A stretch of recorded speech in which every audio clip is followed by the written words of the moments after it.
हज़रत अबू ज़र ग़िफ़ारी रज़ी अल्लाह ताला अन्हु कलमा पढ़ने आए। सरदार थे, कबीले के सरदार थे। कलमा पढ़ने के लिए तशरीफ लाए तो कहा हुजूर मुझे नसीहतें करें। नबी पाक ने गुलामों के बारे में भी नसीहत फरमाई और भी कई नसीहतें फरमाई। तो हुजूर ने फरमाया तूने मेरा कलमा पढ़ा है। हज़रत अबू ज़र ग़िफ़ारी रज़ी अल्लाह ताला अन्हु को नबी पाक ने नसीहतें फरमाई और उन नसाह के अंदर एक नसीहत हुजूर ने ये फरमाई कि अबू ज़र अब तूने कलमा पढ़ा है तो अब तुझे लोग ताने देंगे। कोई कहेगा तू बाप दादा का दीन छोड़ आया है, कोई कहेगा इतना बड़ा सरदार होके तू बिलाल के साथ बैठा करेगा, इतना बड़ा होके तू गुलामों के साथ बैठेगा, कोई तुझे कोई बात कहेगा, कोई बात कहेगा। कहा हुजूर मेरे लिए हुक्म क्या है? तो नबी पाक ने फरमाया परवाह ना करना, अल्लाह तेरी मदद करेगा। तूने लोगों की बातों की परवाह नहीं करनी, रब तेरी मदद करेगा।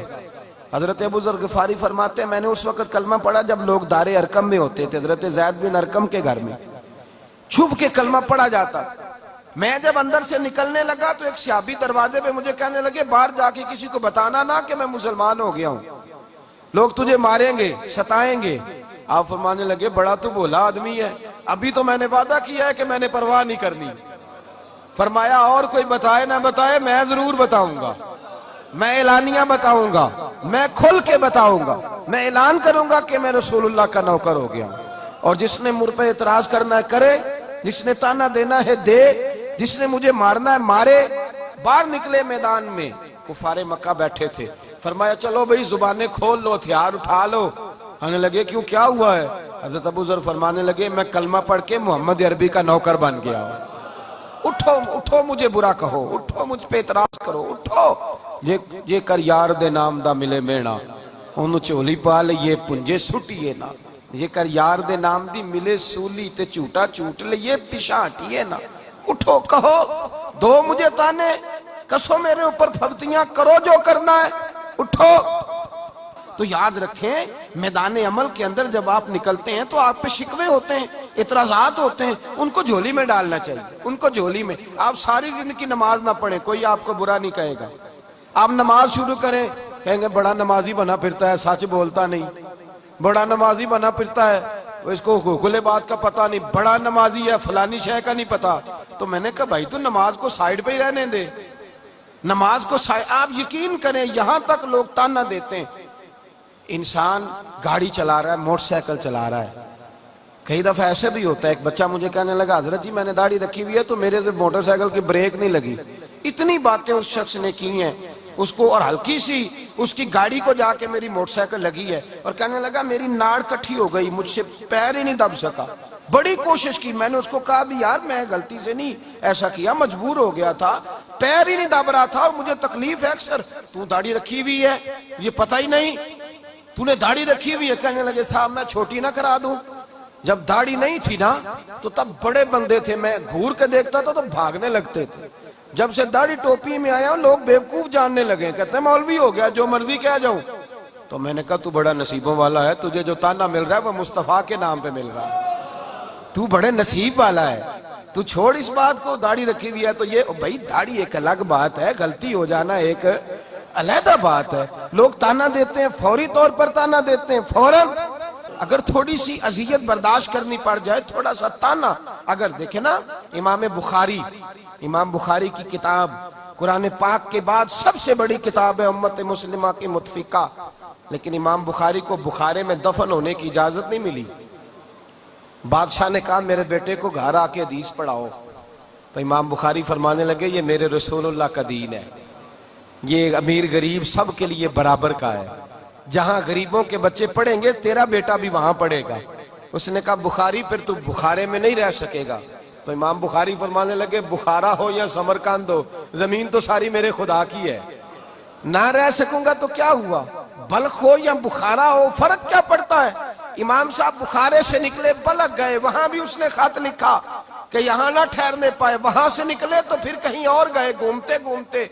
एक दिन कहने लगे मौला मेरा शिकवा कोई नहीं पर अब तेरी जमीन तंग हो गई है, चल बुखारी को बुला ही ले।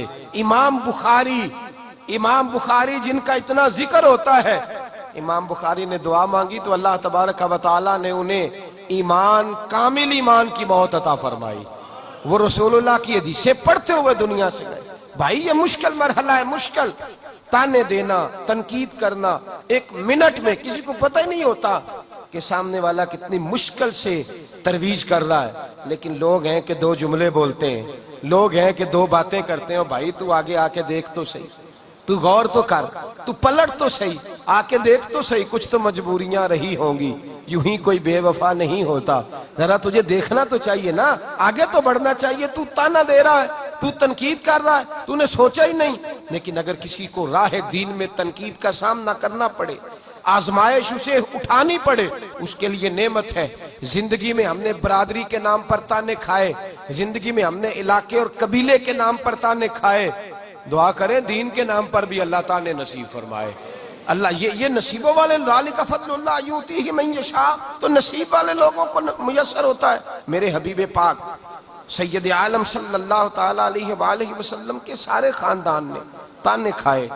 क्या हजरत आयशा सिद्दीका पे इल्जाम नहीं लगा? क्या हजरत उस्मान गनी को मजलूमाना शहीद नहीं किया गया?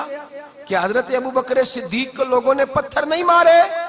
और इमाम हुसैन रज़ी अल्लाह ताला अन्हो, जो अपने अली अकबर जवान बेटे से लेकर जनाबे अली असगर तक 6 महीना का बच्चा भी दे आए, आज तक लोग ये बदतमीजी नहीं करते कि हुसैन ताज के लिए गए थे?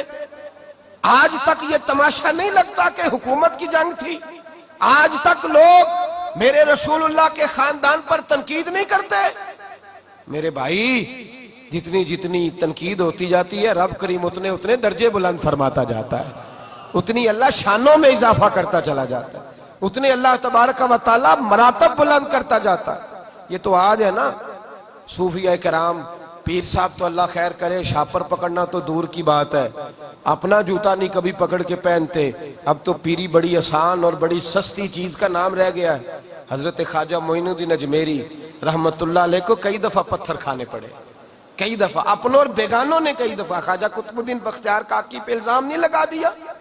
औरत आके कहने नहीं लगी मेरे पेट में जो नाजायज बच्चा है वो बख्तियार काकी का है? क्या क्या जुल्म है, क्या क्या ज्यादती है जो इन अहलुल्लाह के साथ नहीं हुआ। इन्होंने दिल खोल के, सीना खोल के ताने बर्दाश्त किए। रसूल कायनात सैयद आलम सल्लल्लाहु अलैहि वसल्लम की सुन्नत समझकर इन लोगों ने इन तकलीफों को, आजमाइशों को बर्दाश्त किया। हम कहते हैं जनाब लोग क्या कहेंगे? अगर मैं आज कह दूंगा ना कि बच्चे की शादी पे शोर शराबा नहीं करना तो लोग क्या कहेंगे? आज अगर मैं नमाज में आऊंगा तो लोग क्या कहेंगे? दाढ़ी रखूंगा तो लोग क्या, छोड़ लोग क्या कहते हैं। तू सारा लोगों के साथ मुकम्मल तौर पर ताबुन करके भी देख, फिर भी लोग तेरे हक में नहीं बोल सकते, वो मुखालिफ ही बोलेंगे। तो भाई याद रखें, मेरे रसूल करीम सैयद आलम सल्लल्लाहु अलैहि वसल्लम पर 3-4 दिन वही नहीं आई। हुजूर अलील थे, हुजूर की तबीयत मुबारक अलील थी, 3-4 दिन वही नहीं आई। उम्मे जमील अबू लहब की बीवी थी, उसने शोर करना शुरू कर दिया पूरे मक्के में, कहने लगी माज अल्लाह, मोहम्मद इब्ने अब्दुल्लाह सल्लल्लाहु अलैहि वसल्लम का रब उन्हें छोड़ गया है, छोड़ गया। उसने तो ये बात अपने लबो लहजे में कही ना, हुजूर परेशान हुए कि मेरा रब भी कभी मुझे छोड़ सकता है, ये भी हो सकता है। लेकिन उसने जब ये बात कही तो देखिए अल्लाह ने क्या एजाज दिया, फरमाया वद्दुहा वल्लैल इज़ा सजा मा वद्दा का रब्बु का वमा कला, का महबूब ना तेरे रब ने तुझे छोड़ा है ना तेरा रब कभी तुझे छोड़ेगा। ये कैसे हो सकता है? और फिर लफ्ज कितने खूबसूरत, फरमाया वद्दुहा, मुझे तेरे चमकते चेहरे की कसम हो, वल्लैल इज़ा सजा, तेरी काली जुल्फों की जब चेहरे के गिर्द छा जाती हैं। गोया रब फरमाता है भी थोड़े वक्फे से बात करना तो और बात है, मैं तो तेरा मुखड़ा भी देखता रहता हूं। फइन्नका बिअयुनी ना, तू मेरी नजर में रहता है। तो भाई वो क्या कह रहे हैं लोग, किस रंग में ताना दे रहे हैं, किस अंदाज में बात होती है। और मेरे नबी करीम सैयद आलम सल्लल्लाहु अलैहि वसल्लम जवाबी तौर पर अल्लाह तबारक व तआला किस अंदाज में महबूब का दिफा करता है। हजरत सुल्तान बाबू रहमतुल्लाह ताला अलैह बस जा रही थी तो बस उलट गई, कुछ लोग फौत हो गए, कुछ जख्मी हो गए। तो मस्जिदों में जुमे शुरू हो गए, कहने लगे लो बाबा अगर मुश्किल कुशा था तो उसने बचाया क्यों नहीं, बाबा मुश्किल कुशा था तो उसने, होते हैं ना ये बातें। तो सुन्नी कहता है मैं पूछ के बताऊंगा हजरत साहब से, कोई जवाब नहीं आता इसे। हालांकि अगर इसकी सियासी जमात पर एतराज होता तो इसे फौरन जवाब आना था। कहने लगे लो जी बचाया क्यों नहीं, खुतबे होने लगे, मुश्तरका खुतबा सारे इसी मौजू पे, बाबा मुश्किल कुशा था तो बचाया क्यों नहीं। मैं उस हज में शरीक था जिस हज में कई हजार बंदे मिना में शहीद हो गए। तो मैंने वहां खड़े होकर एक शख्स से कहा, मैंने कहा इधर आना, यहाँ अल्लाह के घर आए हुए थे तो 4000 बंदा फौत हो गया, उसने बचाया क्यों नहीं? क्यों नहीं बचाया? क्रेन गिर गई तो 150-200 बंदा हरम शरीफ के ऐन खाना काबा के साथ इंतकाल कर गया। खुदा के घर गए थे हज करने, एहराम बांधे थे, तवाफ करे, बचाया क्यों नहीं? मैंने कहा आप ये क्या बात कर रहे हैं? मैंने कहा हिकमत और होती है, ताकत और होती है। फटाफट इतराज कर देते हैं लोग, 1 मिनट लगाते हैं इतराज कर देते हैं। हमारी कौम फटाफट भूल जाती, भाई मस्जिद में बम ब्लास्ट होता है, मस्जिद में बम ब्लास्ट होता है, इतने सारे नमाजी शहीद हो जाते हैं, खुदा मुश्किल कुशा नहीं, हाजत रवा नहीं, बंदों को बचा नहीं सकता?